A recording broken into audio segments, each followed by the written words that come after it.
నమస్కారం, city news కి స్వాగతం. ముందుగా ముఖ్యాంశాలు.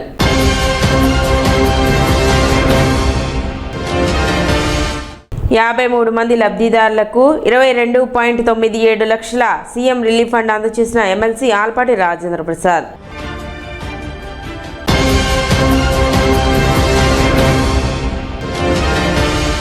ఎల్నినో ప్రభావాన్ని ఎదుర్కొనేందుకు రైతులు ముందస్తు చర్యలు తీసుకోవాలి. ఆర్డీఓ శ్రీరమణి.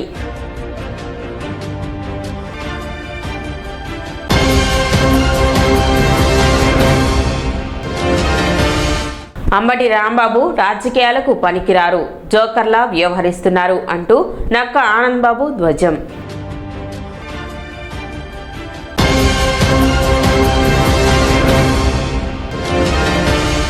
డిఎస్సిపై వైసీపీది విష ప్రచారం, రాజకీయ లబ్ధికే ఆందోళనలు. గణేష్ యూత్ కన్వీనర్ వీరవల్లి మురళి విమర్శ.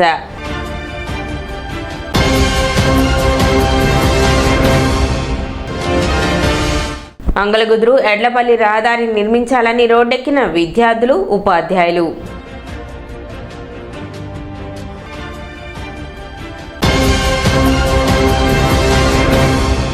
తెనాలి మండలం చావావారిపాలెం గ్రామం వద్ద అంగలగుద్రు ఎడ్లపల్లి ప్రధాన రహదారిని వెంటనే నిర్మించాలని డిమాండ్ చేస్తూ విద్యార్థులు, ఉపాధ్యాయులు, గ్రామస్తులు శుక్రవారం రోడ్డుపై బైఠాయించి ఆందోళన నిర్వహించారు. అధ్వానంగా మారిన రహదారి కారణంగా విద్యార్థులు ప్రతిరోజు పాఠశాలకు వెళ్లేందుకు తీవ్ర ఇబ్బందులు పడుతున్నారని, వర్షాకాలంలో పరిస్థితి మరింత దారుణంగా మారిందని ఆందోళనకారులు తెలిపారు. రోడ్డు మరమ్మతులు కాకుండా పూర్తి స్థాయిలో నిర్మించాలని కోరుతూ విద్యార్థులు ప్లకార్డులు ప్రదర్శిస్తూ నిరసన తెలిపారు. ప్రమాదాలు జరిగేలోపే అధికారులు స్పందించి తక్షణమే రహదారి నిర్మాణ పనులు చేపట్టాలని ప్రభుత్వానికి విజ్ఞప్తి చేశారు. ఆందోళన కారణంగా అంగలగుద్రు ఎడ్లపల్లి రహదారిపై కొంతసేపు ట్రాఫిక్ కు అంతరాయం ఏర్పడింది.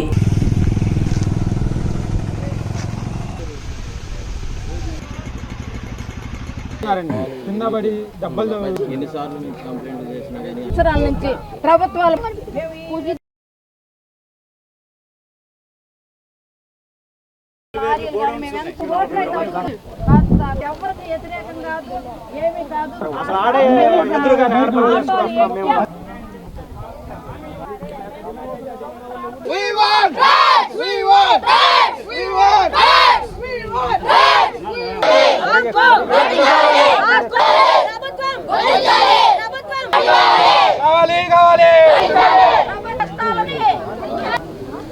రావాలంట ప్రభుత్వం.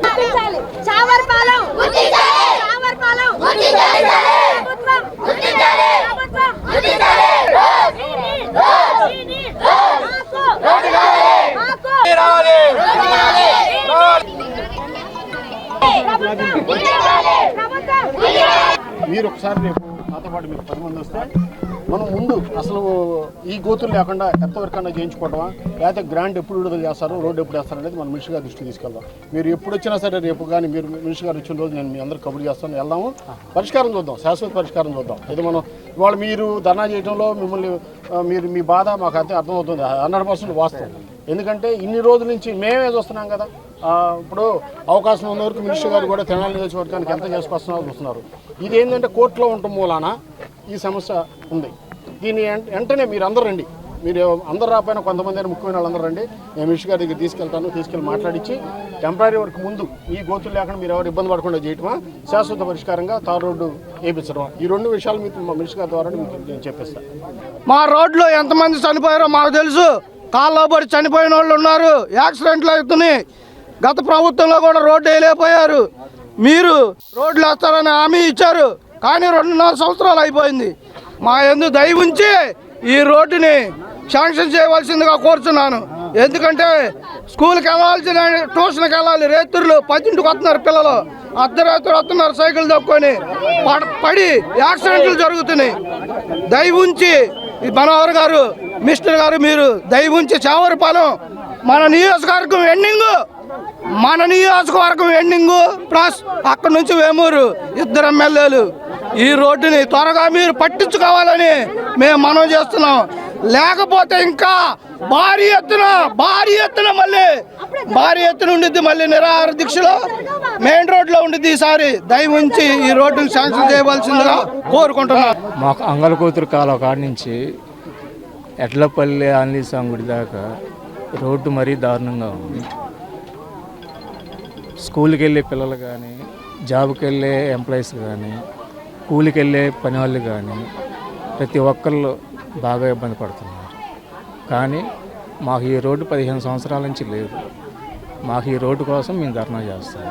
తెనాలిలో జిల్లా న్యాయ సేవాధికార సంస్థ ఆధ్వర్యంలో మధ్యవర్తిత్వంపై అవగాహన ర్యాలీ నిర్వహించారు. తెనాలి కోర్టు ఆవరణ నుండి ప్రారంభమైన rally town church, Gandhi Chowk, Shivaji Chowk మీదుగా తిరిగి కోర్టు ప్రాంగణానికి చేరుకుంది. ఈ ర్యాలీలో న్యాయమూర్తులు, న్యాయవాదులు, కోర్టు సిబ్బంది పాల్గొన్నారు. ఈ సందర్భంగా న్యాయమూర్తులు మాట్లాడుతూ కుటుంబ, ఆస్తి, వ్యాపార, ఇతర సివిల్ వివాదాలను మధ్యవర్తిత్వం ద్వారా త్వరితగతిన సామరస్యపూర్వకంగా పరిష్కరించుకోవచ్చునన్నారు. నిష్పక్షపాత మధ్యవర్తి సమక్షంలో ఇరుపక్షాలు స్వచ్ఛందంగా చర్చించి పరస్పర అంగీకారంతో వివాదాలకు ముగింపు పలకటం ఈ విధానంలోని ప్రత్యేకత అని వివరించారు.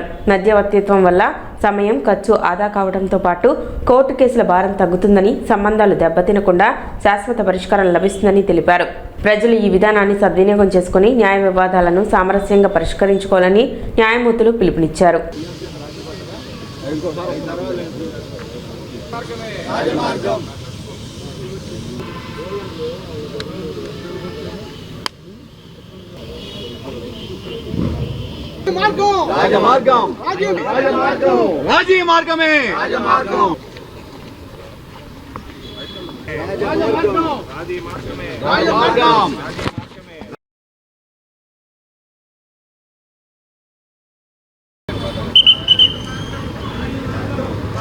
మధ్యవర్తిత్వం మీద 1K రన్ నిర్వహించడం జరుగుతోంది. ఈ విషయంలో ప్రజలందరికీ తెలియపరిచేది, అలాగే తెలుసుకోవాల్సింది ఏంటంటే, సయోధ్య జరగాలన్నా, సమరం జరగాలన్నా మాట ప్రధానంగా ఉంటుంది. ఈ మాట తేడా వస్తే రణరంగం అవుతుంది. మాట స్పష్టంగా, అలాగే ఆమోదయోగ్యంగా ఉంటే సయోధ్య కుదురుతుంది అనేటువంటి ప్రాథమిక అంశాన్ని కనుక మనం గమనించుకున్నట్లయితే ఈ మధ్యవర్తిత్వం యొక్క సారాంశం కూడా అక్కడే ఉంది. యుగాలు మారినప్పటికీ కూడా మధ్యవర్తిత్వం పాత్ర ఎక్కడికి పోలేదు. చట్టరూపంలోకి వచ్చేసరికి సెక్షన్ 89 CPC రూపంలో మనకి అమలులో ఉన్నది. ప్రజలందరూ గమనించవలసింది ఏంటంటే, ఒక్క లోక్ అదాలత్తు నిర్వహణ ఒక్కటే కాకుండా ప్రజలు వాళ్ళ మధ్య ఉన్నటువంటి విభేదాలని కూర్చొని మాట్లాడుకుంటే కూడా సయోధ్య కుదురుతుంది అన్న విషయాన్ని మనం గమనించాలి. అయితే ఏ కారణం మీదైనా సరే ఇద్దరు వ్యక్తుల మధ్య మాట పట్టింపు లేదా మాట విభేదము వచ్చి కోర్టు ద్వారా వచ్చిన వాళ్ళని కూర్చొని మాట్లాడుకోండి అని అంటే, వాళ్ళు మాట్లాడుకునే మాటలు సయోధ్య కన్నా సమరానికి ఎక్కువ దారితీస్తూ ఉంటాయి. అలాంటి సమయంలో ఎవరికీ సంబంధం లేనటువంటి ఒక మధ్యవర్తి కూర్చొని ఇరుపక్షాల వాదనలను లేదా వారి యొక్క అభియోగాలని విని పరిష్కార వేదికగా వాళ్ళకి పరిష్కారం చూపించడం అనేదే ఈ మధ్యవర్తిత్వం యొక్క ప్రధాన లక్షణం. దీనికి గాను చాలామంది న్యాయవాదులకి అలాగే న్యాయమూర్తులకి కూడా 40 గంటలు వాళ్ళకి ఒక ట్రైనింగ్ ప్రోగ్రాం కూడా ఇవ్వడం జరిగింది. మన తెనాలి ప్రాంగణంలో కూడా ట్రైన్డ్ మీడియేటర్స్ ఉన్నారు. ఈ ట్రైన్డ్ మీడియేటర్స్ లేదా ఈ మధ్యవర్తిత్వం ద్వారా ప్రజలు గమనించవలసింది ఏంటంటే, ఈ ఇద్దరు వ్యక్తులతోనూ మాట్లాడినా ఏ వ్యక్తి ఏం మాట్లాడారు అనేది పక్క వ్యక్తికి చెప్పబడదు. అంటే ఖచ్చితంగా రహస్యాన్ని మెయింటైన్ చేయటం అనేది జరుగుతుంది. అవసరమైతే ఇద్దరు వ్యక్తులను ఒకేసారి కూర్చోబెట్టి మాట్లాడతారు, లేదా ఒక్కొక్క వ్యక్తికి ఒక్కొక్క సెషన్ లాగా కూర్చోబెట్టి మాట్లాడతారు. సమస్యకి మూలం ఎక్కడున్నది అనేది గమనించి ఆ మూలానికి పరిష్కార మార్గాన్ని సూచించడం జరుగుతుంది. ఈ సూచన ప్రకారం చూపించినటువంటి పరిష్కారం ఆమోదయోగ్యంగా ఉన్నట్లయితే, వాళ్ళిద్దరి మధ్య ఒక సఖ్యత కుదిరినట్లయితే దానికి సంబంధించినటువంటి ఒక ఒడంబడిక అగ్రిమెంట్ అనేది రాసుకోవడం జరుగుతుంది. తద్వారా వాళ్ళ కేసుల్ని లేదా వాళ్ళ మధ్య ఉన్నటువంటి సమస్యల్ని పరిష్కారం చేసుకోవడానికి అవకాశం ఉంటుంది. న్యాయస్థానాల్లో న్యాయమూర్తులు ఇచ్చే తీర్పు ఖచ్చితంగా ఎవరికో ఒకళ్ళకే అనుకూలంగా ఉంటుంది. 1K రన్ ప్రోగ్రాం అనేది ఇక్కడ ఉన్నటువంటి యావత్ లిటిగెంట్స్కి, ప్రజానీకానికి మధ్యవర్తిత్వం ద్వారా కేసులు సత్వరమే పరిష్కరించుకోవచ్చు. వారి యొక్క ధనాన్ని, వారి యొక్క సమయాన్ని వృధా చేసుకోకుండా కేసుల పట్ల సత్వర న్యాయ పరిష్కారం అనేది జరుగుతుందనే అవగాహన కోసం ఈరోజు సుప్రీంకోర్టు వారి యొక్క ఆజ్ఞ మేరకి, హైకోర్టు వారి లీగల్ సర్వీస్ అథారిటీ వారి యొక్క డైరెక్షన్స్ మేరకి ఈరోజు ఆఫీసర్సు, జడ్జెస్ మరియు లాయర్లు, మీడియేటర్లు అందరూ కలిసి ఈరోజు 1K రన్ ప్రోగ్రాం అనేది అవగాహన కల్పించాలి ప్రజల్లో అనే ఉద్దేశంతో నిర్వహించడం జరుగుతోంది. కాబట్టి ఈ కోర్టుల తరఫున, లీగల్ సర్వీస్ అథారిటీ వారి తరఫున అందరికీ విజ్ఞప్తి చేస్తుంది ఏంటంటే, మీరు మీకే కాకుండా మీకు తెలుసున్న వారికి కూడా, ఎవరైతే లిటిగెంట్ పబ్లిక్ ఉంటారో వారికి ఈ మధ్యవర్తిత్వం ద్వారా కేసుల్ని సత్వరమే పరిష్కరించుకోవచ్చు అనే అవగాహనని మీరు కూడా కల్పించాలని చెప్పని కోరుతూ, ఈ వన్ కేర్ అన్న అనేది ప్రజల మధ్య వాళ్ళకున్న విభేదాలని పరిష్కరించుకోవటానికి డైరెక్ట్గా కోర్టుకి వెళ్ళవసరం లేదు. లీగల్ అథారిటీని సంప్రదిస్తే వాళ్ళు మీడియేటర్కి రిఫర్ చేస్తారు. అలా మీ సమస్యలను పరిష్కరించుకోవచ్చు. లేదా కోర్టుకు వచ్చినవి కూడా మీరు ఆ మీడియేటర్ ద్వారా పరిష్కరించుకొని సత్వర న్యాయం పొందడానికి అవకాశం ఉంటుంది. కాబట్టి ప్రజలందరూ ఈ అవకాశాన్ని ఉపయోగించుకొని ఈరోజు జరుగుతున్న ఈ వన్ కేర్ అనేది జయప్రదం చేయవలసిందిగా కోరుచు. న్యాయాధికార సంస్థ వారు, ప్రభుత్వం వారు శాంతియుత సమాజాన్ని నెలకొల్పే ప్రక్రియలో ఈ లోక్ అదాలత్లు కానీ, ఈ మీడియేషన్ సెంటర్ కానీ ఏర్పాటు చేయడం జరుగుతుంది. కాబట్టి ప్రజలు ఈ యొక్క సదవకాశాన్ని ఉపయోగించుకొని జడ్జీల ద్వారా, మీడియేటర్స్ ద్వారా ఈ మీకున్న సమస్యలను పరిష్కరించుకుని శాంతియుతంగా, విభేదాలు లేకుండా శాంతియుత సమాజ నిర్మాణం కోసం పాటుపడతారని మనవి చేస్తూ అందరూ సహకరించవలసిందిగా కోరుకుంటున్నాం. కృష్ణా పశ్చిమ డెల్టాకు వెంటనే సాగునీరు విడుదల చేసి వరి పంటను కాపాడాలని ఆంధ్రప్రదేశ్ రైతు సంఘం జిల్లా అధ్యక్షులు ములక శివసామిరెడ్డి ప్రభుత్వాన్ని డిమాండ్ చేశారు. తెనాలిలో శుక్రవారం సిఐటియు డివిజన్ కార్యదర్శి షేక్ హుస్సేన్ వలీతో కలిసి నిర్వహించిన విలేకరుల సమావేశంలో ఆయన మాట్లాడుతూ, గత 10 రోజులుగా భారీగా నీటిని సముద్రంలోనికి వదులుతున్న ప్రభుత్వం రైతులకు మాత్రం సాగునీరు అందించడం లేదని విమర్శించారు.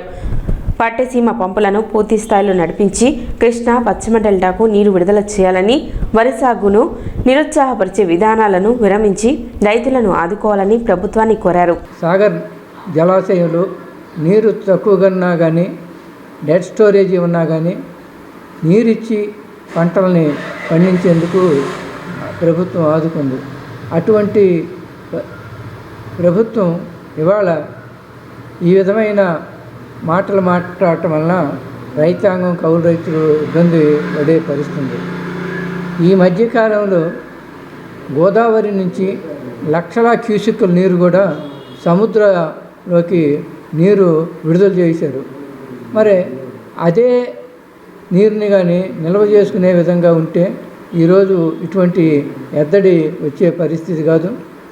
పట్టిసీమ నుంచి మొత్తం అన్ని పంపులను కూడా ఆడించి డెల్టాకి ప్రతిరోజు 5,000 క్యూసెక్కులు నీరుని తీసుకోవాలని కూడా ఆంధ్రప్రదేశ్ రైతు సంఘం ప్రభుత్వానికి విజ్ఞప్తి చేస్తుంది. ఈ ప్రాంతంలో, డెల్టా ప్రాంతంలో వరి సాగు తప్పితే వేరే ప్రత్యామ్నాయం అనేది లేదు. ఇంతవరకు ప్రభుత్వం కానీ, వ్యవసాయ శాస్త్రవేత్తలు కానీ దాని ప్రత్యామ్నాయం చెప్పలా.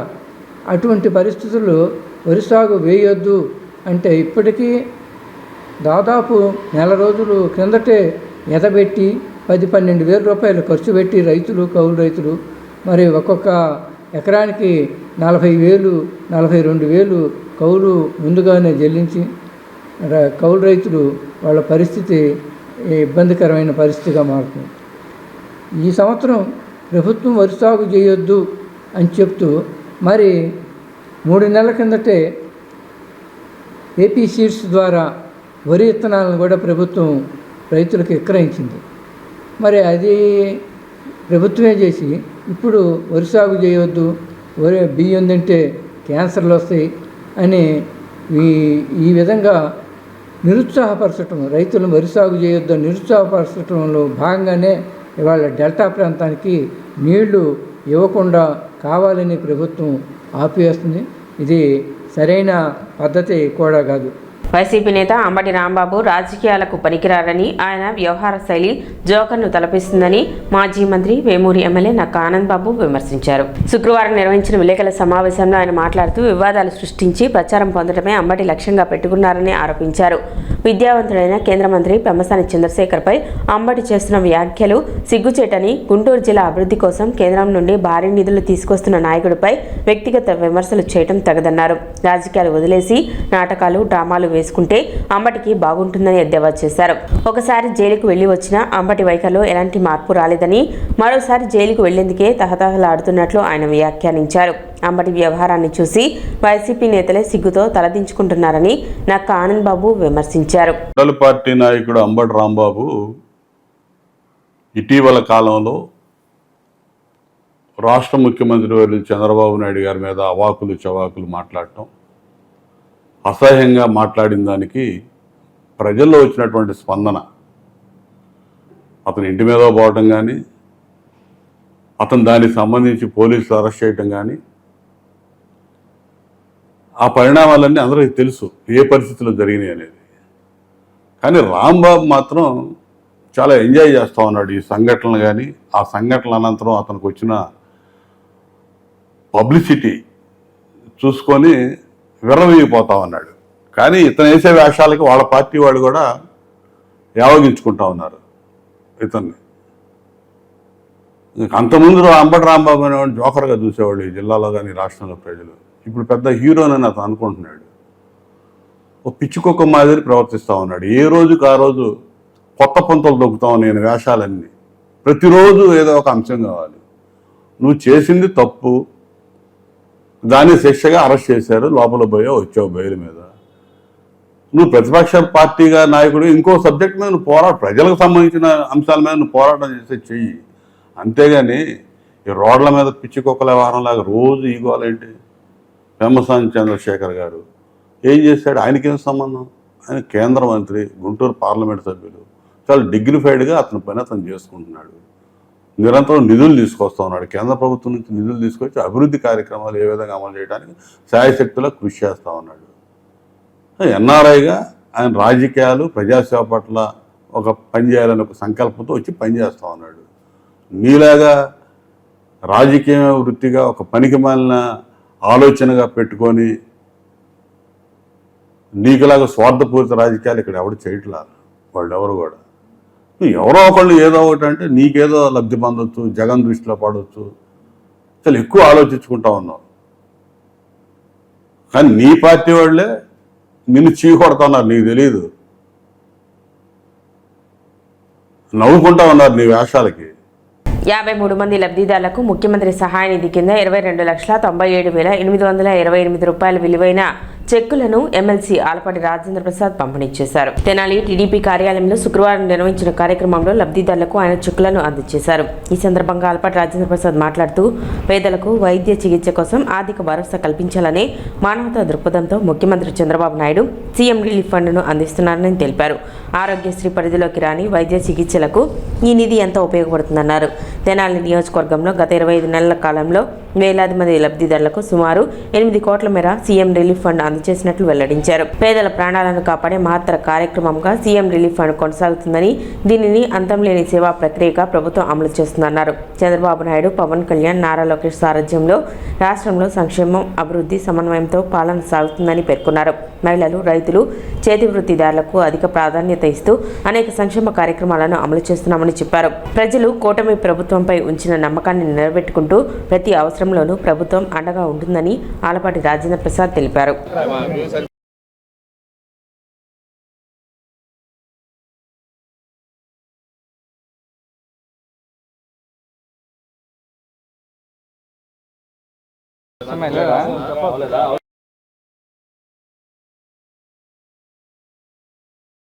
ముఖ్యమంత్రి సహాయ నిధి ద్వారా దాదాపు 53 మందికి ఈ వారంలో 22,97,828 రూపాయలు వైద్యపరంగా సహాయాన్ని అందించడం జరిగింది. వీరందరి కూడా ఆరోగ్యం కుదుటపడాలని, మిమ్మల్ని అందరినీ ఆదుకోవడానికి చేసిన సహాయానికి మనందరం కూడా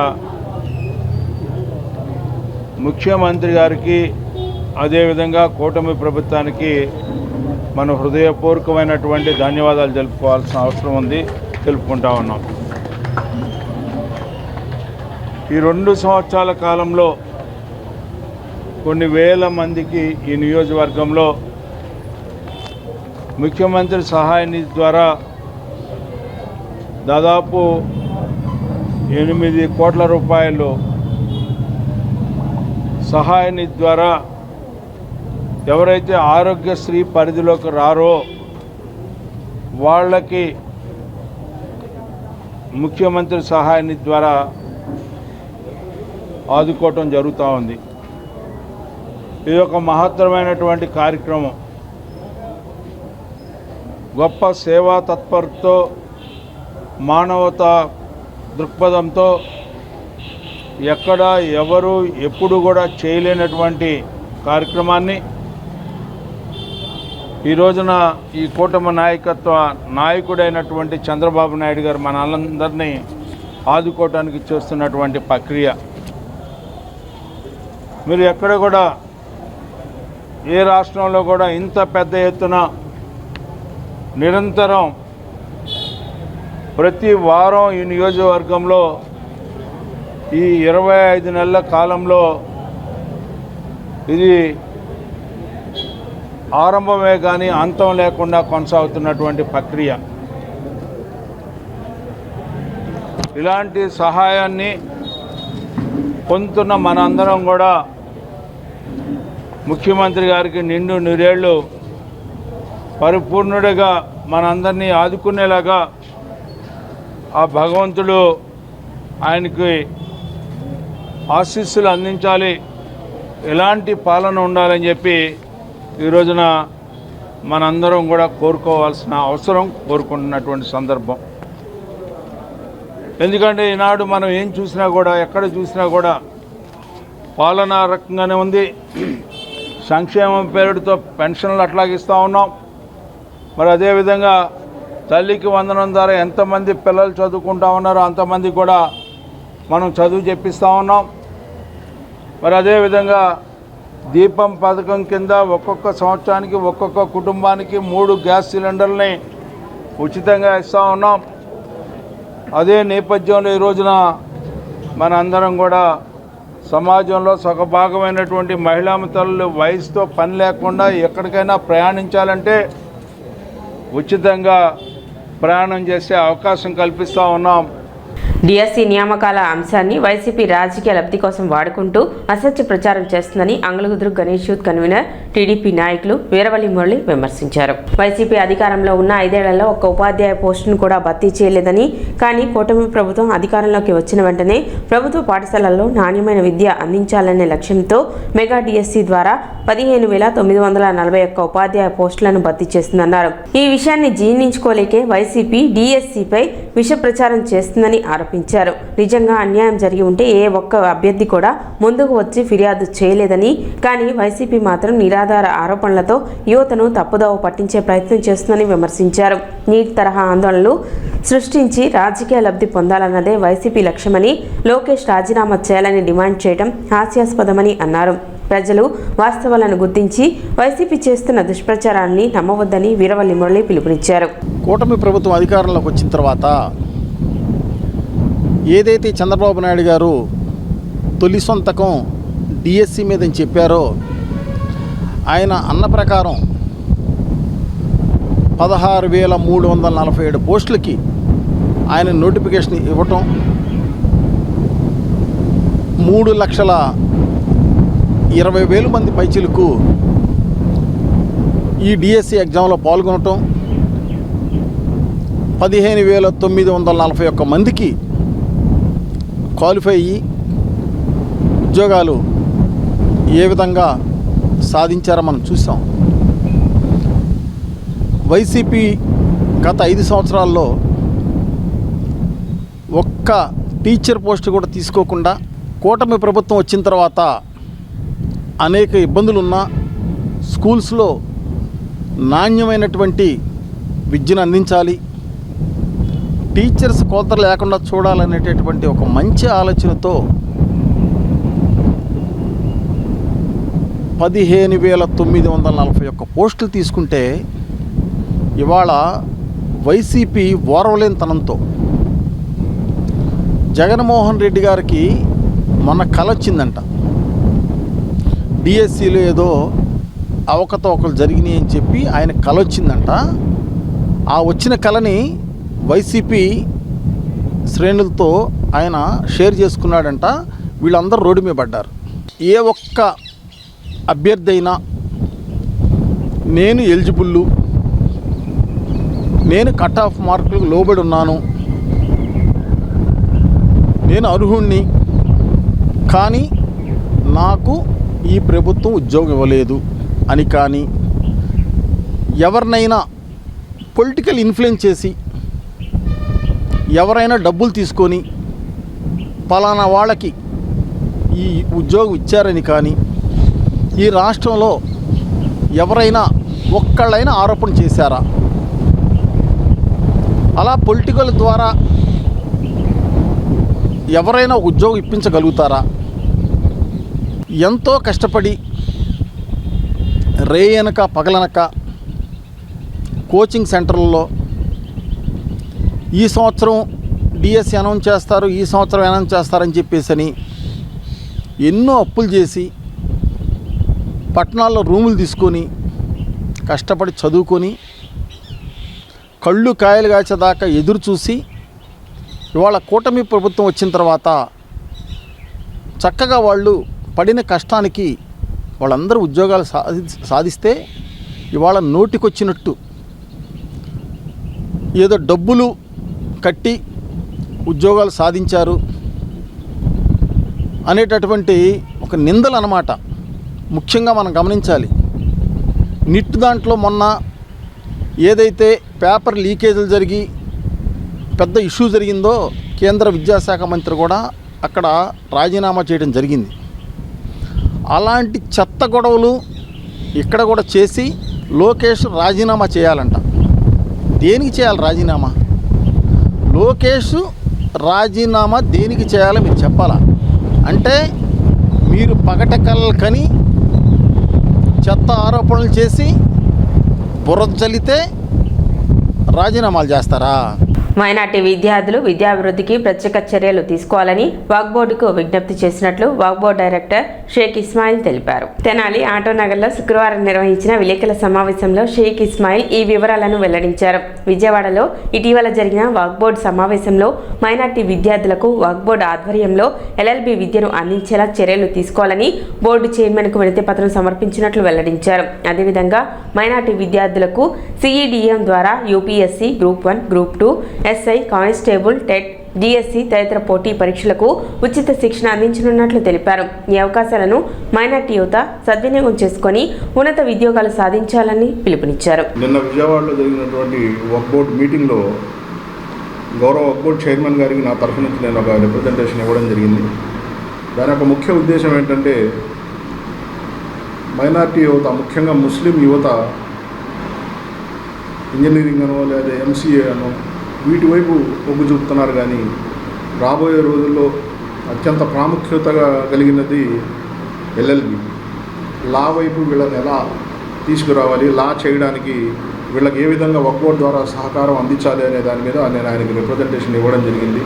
మనం ఎంత పిలిచినా ఇప్పుడున్న యువత రావట్లేదు. కాబట్టి ఎవరైతే మదర్సాల్లో ఇతర ముస్లిం ఇన్స్టిట్యూషన్స్లో చదువుకొని ఉంటారో ఇంటర్మీడియట్, డిగ్రీ పిల్లలు, వాళ్ళని మనం ఎల్ఎల్బి చేయించాలి, వాళ్ళని పిలిపించి అని ఒక రిప్రజెంటేషన్ ఇవ్వడం, దానికి వక్ఫ్ బోర్డు సభ్యులందరూ కూడా మంచి ఆలోచన అని అభినందించడం జరిగింది. ఎవరైతే రాబోయే సంవత్సరంలో లాసెట్ ఎగ్జామ్ రాసి హాఫీజు, ఆలిము, ముఫ్తీ చదివి ఉన్నటువంటి ముస్లిం విద్యార్థులు ఎవరైనా సరే, విద్యార్థులు మన తెనాలి నియోజకవర్గంలో ఎవరన్నా ముందుకు వచ్చి ఎల్ఎల్బి చేయడానికి వస్తే వాళ్ళకి నా తరఫు నుంచి ఫ్రీగా చదివించడానికి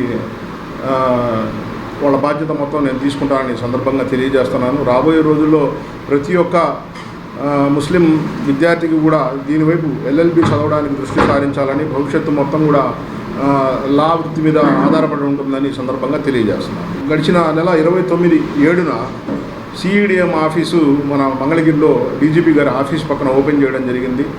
దాని ద్వారా ఎవరైతే మైనారిటీ పిల్లలు, ఇక్కడ మైనారిటీలు అంటే ఓన్లీ ముస్లిమ్సే కాదు, క్రిస్టియన్స్, సిఖ్స్ అండ్ జైన్స్ వీళ్ళు కూడా మైనారిటీస్ కిందకు వస్తారు. కాబట్టి ఎవరైనా సరే ఈ సంస్థ దగ్గరికి వెళ్ళి హయ్యర్ స్టడీస్ చదువుకోవడానికి, కాంపిటీషన్ ఎగ్జామ్ రాయడానికి, మన యూపీఎస్సీ ఎగ్జామ్స్కి కానీ, గ్రూప్ 1కి కానీ, గ్రూప్ 2 కానీ, అట్లా అదేవిధంగా టెట్ ఎగ్జామ్ కానీ, డిఎస్సి కానీ, అదేవిధంగా ఎస్ఐ సెలక్షన్స్ కానీ, కానిస్టేబుల్ సెలక్షన్స్ కానీ ప్రభుత్వం తరఫు నుంచి ప్రకటించే ప్రతి ఒక్క ఎగ్జామ్ కూడా మనం అక్కడికి వెళ్ళినట్టయితే వాళ్ళు ఫ్రీగా మనకి కోచింగ్ ఇస్తారు. ఎల్నీలో ప్రభావాన్ని ఎదుర్కొనేందుకు రైతులు ముందస్తు చర్యలు తీసుకోవాలని ఆర్డీఓ శ్రీరమణి పేర్కొన్నారు. తెనాలి మండలం పెదరావూరు గ్రామంలో రైతన్న మీకోసం ఎల్నీలో నివారణ ప్రచార కార్యక్రమం శుక్రవారం నిర్వహించారు. ఈ సందర్భంగా ఆర్డీఓ శ్రీరమణి మాట్లాడుతూ ఎల్నీలో ప్రభావాన్ని దృష్టిలో ఉంచుకుని రైతులు శాస్త్రీయ వ్యవసాయ పద్ధతులు అవలంబిస్తూ నీటి సంరక్షణ, పంటల వైవిధ్యీకరణ, పంటల ప్రణాళికపై ప్రత్యేక శ్రద్ధ చూపాలని సూచించారు. గ్రామ సభలో రైతులకు ఎల్నీలో ప్రభావాన్ని ఎదుర్కొనే వ్యవసాయ విధానాలు, పంటల బీమా, ప్రభుత్వం అమలు చేస్తున్న వ్యవసాయ సంక్షేమ పథకాలపై అధికారులు అవగాహన కల్పించారు. పంటలు నమోదు చేసుకోవడం, బీమా సద్వినియోగం చేసుకోవడం ద్వారా వాతావరణ మార్పుల ప్రభావాన్ని తగ్గించుకోవచ్చునని వివరించారు. రైతులు అడిగిన సందేహాలకు అధికారులు సమాధానాలు ఇచ్చి అవసరమైన సాంకేతిక సహాయాన్ని అందిస్తామని హామీ ఇచ్చారు. ఇక్కడ ఉన్న రైతులు 821 మంది అయితే ఇక్కడ అటెండ్ అయిన వాళ్ళు 25 నుంచి 30 మంది వరకునే ఉన్నారు. సో రైతన్న మీకోసం ఆ ప్రోగ్రామ్ ఇదేంటంటే మన ఎంత టెక్నాలజీ పెరిగినా మన శక్తి అనేది లిమిటెడ్. ఇప్పుడు వాతావరణాన్ని శాసించగల శక్తి అయితే మనకు లేదు, కానీ తెలుసుకునే టెక్నాలజీ అయితే వచ్చింది. ఇప్పుడు ఎల్నైనో పరిస్థితి ఉంటుంది అంటే టెంపరేచర్ ఎక్కువ ఉంటుంది, అలాగే వర్షపాతం తక్కువ ఉంటుంది అనేది ప్రెడిక్ట్ చేసి ముందు నుంచి చెప్తున్నా కూడా రైతులు మీరందరూ ఏంటంటే చాలా వెటరన్స్ ఇదేలో మాకు తెలుసులే అన్న ఇతో కొంత మళ్ళీ అదే వరేయడం, దానికి మళ్ళీ నీళ్ళందరికి ఇబ్బంది పడడం, ఇది మీ సైడ్ నుంచి కూడా కొంచెం కోఆపరేటివ్గా అంటే ఇక్కడ అటెండ్ అయిన వాళ్ళు ఇక్కడతోటే కాకుండా లాస్ట్ వరకు అంటే 800 మంది రైతులకి ఇన్ఫర్మేషన్ వెళ్ళాలి. అది ఓన్లీ ఇక్కడ సమావేశాలు పెట్టి ఇక్కడ మేము చెప్పేసి ఇక్కడ ఈ ప్రోగ్రామ్ అయిపోయింది అన్నట్టు మేము కూడా తీసుకోము. అంత డెడికేటెడ్గా కొంచెం ఫీల్డ్ లెవెల్ వరకు అంటే ఇప్పుడు ఉన్న పరిస్థితిని ఎలా ఎదుర్కోవాలి, ఏది వేసుకుంటే మీకు తక్కువ ఇదితో ప్రాస్పెక్టివ్గా ఉంటుంది, అలాగే ఇన్సూరెన్స్ అనేది కట్టాలనేది అది మినిమం. రేపొద్దుట మీకు ఇబ్బంది వచ్చినప్పుడు ఇన్సూరెన్స్ వస్తే మనం సేవ్ అవుతాం. ఇవన్నీ తెలుసున్న విషయాలైనా పదే పదే చెప్పడం, ఎందుకంటే ఈ పరిస్థితులు అంటే కన్జర్వేటివ్ విధిలోంచి కానీ మనం టెక్నాలజీని ఉపయోగించుకుని చెప్తున్న విషయాల్ని కొంచెం మీరు పాటిస్తూ మీతో పాటు అందరినీ మోటివేట్ చేసి ఈ ప్రోగ్రాంలు అంటే ఈ మీకున్న ఇది ఇంటరాక్టివ్ ప్రోగ్రాంలో ఉండాలి తప్పితే ఏదో మేము వచ్చి చెప్పేసి వెళ్ళిపోయేలా కాదు. ఎరువులు, దాని అవైలబిలిటీ, డిఏపి లేకపోతే ఏదో ఇప్పుడు దొరకట్లేదు, ఎక్కడ ఆ ఇబ్బంది ఏదో ఉంది, దాని మీద ఆ వాడకం మీద వాళ్ళకు ఒక అవగాహన కల్పించాలి. రెండో పాయింట్, FAQ ఒకటి ప్రిపేర్ చేయండి. అంటే ఎట్లాగంటే ఇప్పుడు మనం రకరకాల విలేజెస్లో మీటింగ్స్ పెడుతున్నాం, ఓకే, వాళ్ళ నుంచి సాధారణంగా ఏవో ప్రశ్నలు వస్తున్నాయి. ఇప్పుడు పరశురామ్ గారు ఏదో మాట్లాడారు, సుధాకర్ గారు ఏదో అడుగుతున్నారు. ఆ ప్రశ్నలకు సమాధానాలని ఒకటి తయారు చేసి ప్రతి చోట ఇప్పుడు మీ టీం ఎంత మటుకు అందుబాటులో ఉంటారో ఉండరు, దాన్ని ఒక చిన్న పాంప్లెట్ లాగానో ఒక పోస్టర్ లాగానో మన గ్రామ పంచాయతీల్లో వేసే విధంగా ఒకటి చేయాలని నా విజ్ఞప్తి. అట్లాగే టెనెంట్ ఫార్మర్స్ వాళ్ళ పరిస్థితి ఏంటి? ఇప్పుడు వ్యవసాయం నిజంగా రైతే రాజు అని చెప్పుకుంటున్నాం, కానీ రైతు రాజు ఏమో కానీ పాపం యుద్ధం చేస్తున్నాడు ఆయన. మేము నిన్న రైతులు మన సుధాకర్ అన్న మన వాళ్ళంతా ఒక 20 మంది 30 మంది అక్కడికి ఆఫీస్కి వస్తే నాకేమనిపించిందంటే ఇమీడియట్గా చూద్దాం అనిపించింది. వాస్తవంగా అప్పటికప్పుడే బయలుదేరి వచ్చిన కారణం కూడా ఇన్ని సమస్యల మధ్య మేము కూడా మీరు ఏదన్నా మా దగ్గరికి రాగానే స్పందించకపోతే అర్థం లేదనిపించి నిన్న వచ్చాం. నిన్న అనుకున్నాం మనం, నిన్న సాయంత్రం 5-5:30 అనుకున్నాం. ఈ రోజుకి ఇరిగేషన్ ఏఈ గారికి మనం థ్యాంక్స్ చెప్పాలి మన రైతుల తరపు నుంచి, మన పెదరావూరు పంచాయతీ తరఫు నుంచి. ఇమీడియట్గా రిక్వెస్ట్ చేయంగానే ఆయన వచ్చారు, సొల్యూషన్ కూడా టకటక అయిపోయింది.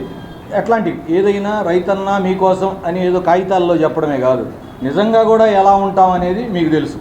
మా వైపు నుంచి ఖచ్చితంగా అధికారులు అందరం ఆ నిబద్ధతతోనే ఖచ్చితంగా మీకు ఎంత నిబద్ధత ఉండాలో అంత నిబద్ధతతో ఉండి రైతుల పక్కనైతే ఉంటాం. అధికారుల వైపు నుంచి ఇచ్చే సూచనలు సలహాలు ఏవైతే ఉన్నాయో అవి పాటించండి. కార్యక్రమంలో tahsildar KV Gopalakrishna, MPDO A Deepthi, మండల వ్యవసాయ అధికారి కె సుధీర్ బాబు, ఉద్యానవన శాఖ అధికారి T Nithyasri, irrigation junior engineer Sivaramakrishna, veterinary వైద్యాధికారి మౌనిక, ఏపీఎం జయశ్రీ, వ్యవసాయ శాఖ అధికారులు, సచివాలయ సిబ్బంది, ఏఈఓ పి మురళి, శ్రీనివాస్, గ్రామస్థాయి కమిటీ సభ్యులు, రైతు సేవా కేంద్రం సిబ్బంది, వివిధ శాఖల అధికారులు, పెద్ద సంఖ్యలో రైతులు పాల్గొన్నారు. ఈ సంవత్సరం ఎల్నినో ప్రభావం ఉండబోతుంది, వర్షాభావ పరిస్థితులు ఉండబోతున్నాయి కాబట్టి నీటిని చాలా జాగ్రత్తగా వాడుకోండి. అండర్ గ్రౌండ్లో ఉండే వాటర్ అంటే భూగర్భ జలాన్ని బాగా వాడేసేయబాకండి, తోడేసేయబాకండి అని చెప్తానే ఉన్నారు. మేము కూడా అవేర్నెస్ కల్పిస్తూనే ఉన్నాము.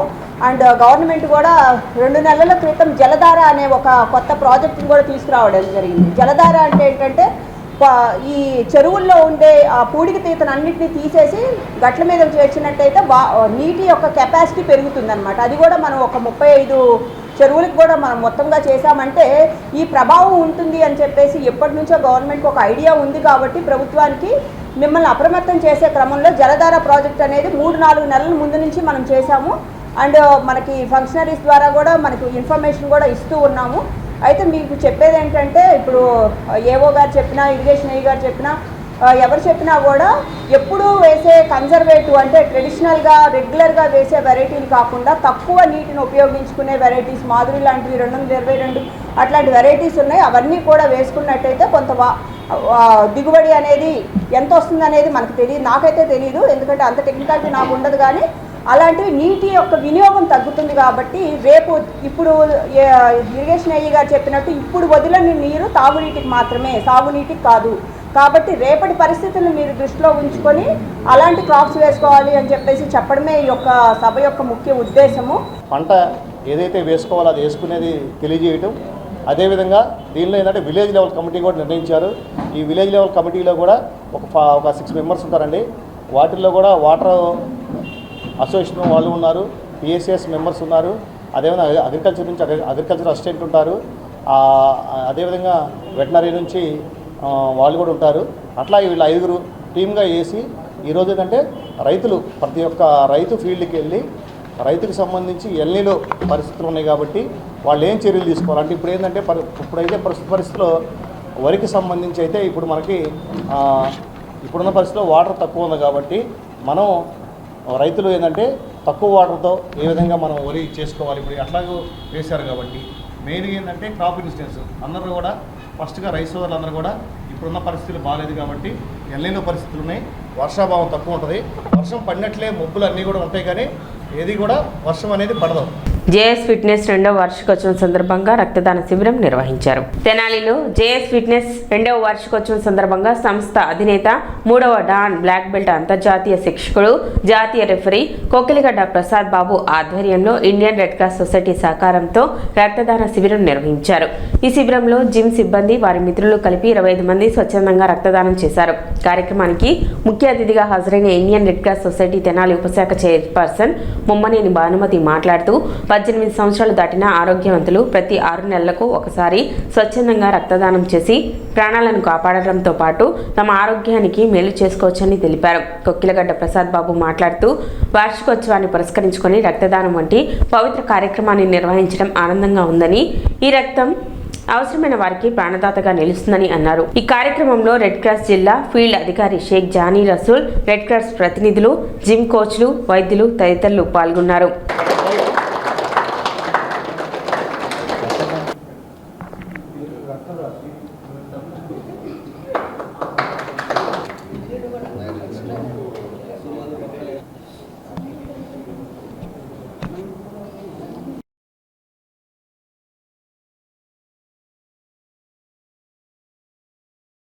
రక్తదానం ద్వారా మన తోటివారి ప్రాణాలు కాపాడాలన్నటువంటి ఒక సదుద్దేశంతో ప్రసాద్ గారి వల్ల 2వ యానివర్సరీ డే సందర్భంగా రక్తదానం కార్యక్రమాన్ని ఏర్పాటు చేయడం చాలా సంతోషకరం.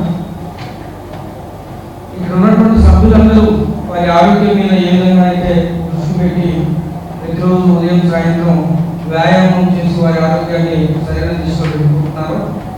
అదేవిధంగా వాళ్ళ రక్తదానం చేయడం వల్ల ఆరోగ్యం ఎలా మెరుగుపడుతుంది అనేటువంటి దాని మీద రీసెర్చ్ చేస్తే రక్తదానం నిరంతరం ప్రతి 3 నెలలకు రక్తదానం చేసేటువంటి వారికి గుండెపోటు కానివ్వండి, పక్షవాతం కానివ్వండి, క్యాన్సర్ కానివ్వండి, లేదా లివర్ కిడ్నీల డిసీజెస్ కానివ్వండి రావడం అనేటువంటిది చాలా అరుదుగా ఉంటుంది. ఎందుకంటే మన శరీరంలో మన రక్తంలో మంచి కొవ్వుతో పాటు చెడు రక్తం కూడా ఉంటుంది. మంచి కొవ్వు యొక్క పని ఏంటి? బ్లడ్ని తిన్నగా చేసి శరీరం అంతా సాఫీగా వెళ్ళేటట్టు చేయడం మంచి కొవ్వు యొక్క లక్షణం. చెడు కొవ్వు ఏం చేస్తుంది? మన శరీరంలో క్లాట్స్ ఏర్పాటు చేసి గుండెకు వెళ్ళేటువంటి రక్తాన్ని ఆపుతూ ఇబ్బంది కలిగజేసుకుంటుంది. సో మనం నిరంతరం రక్తదానం చేయడం వల్ల ఈ చెడు కొలెస్ట్రాల్ బయటకు విసర్జింపబడుతూ ఉంటుంది.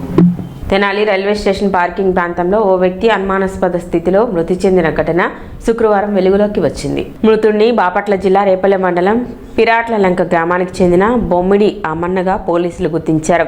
ప్రాథమిక సమాచారం ప్రకారం కుటుంబ కలహాల కారణంగా కొంతకాలంగా కుటుంబానికి దూరంగా ఉంటూ ఆటోలోనే నివాసం ఉంటూ జీవనం సాగిస్తున్నాడు. మద్యం సేవించడం వల్ల శరీరం తీవ్రంగా డీహైడ్రేటెడ్ కావడంతో మృతి చెంది ఉండవచ్చునని అనుమానాలు వ్యక్తమవుతున్నాయి. 3 రోజుల క్రితమే మృతి చెందినట్లు సమాచారం అందుకున్న పోలీసులు ఘటనా స్థలానికి చేరుకుని క్లూస్ టీంతో ఆధారాలు సేకరించారు. అనుమానాస్పద మృతి కేసు నమోదు చేసి మృతికి గల ఖచ్చితమైన కారణాలపై దర్యాప్తు చేపట్టారు.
సిటీ న్యూస్ ముగించే ముందు ముఖ్యాంశాలు మరోసారి.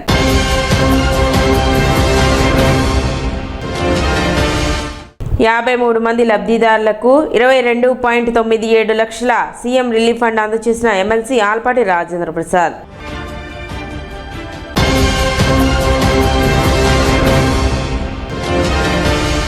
ఎల్నినో ప్రభావాన్ని ఎదుర్కొనేందుకు రైతులు ముందస్తు చర్యలు తీసుకోవాలి. ఆర్డీఓ శ్రీరమణి.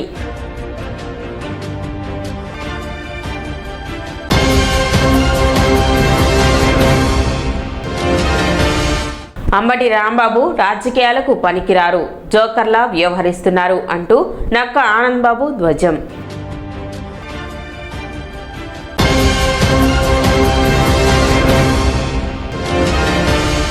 డిఎస్సిపై వైసీపీది విష ప్రచారం, రాజకీయ లబ్ధికే ఆందోళనలు. గణేష్ యూత్ కన్వీనర్ వీరవల్లి మురళి విమర్శ.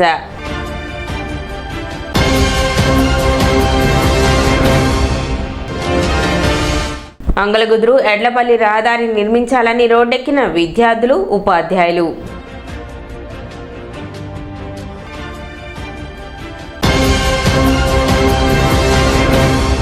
సిటీ న్యూస్ ఇంతటితో సమాప్తం. నమస్కారం.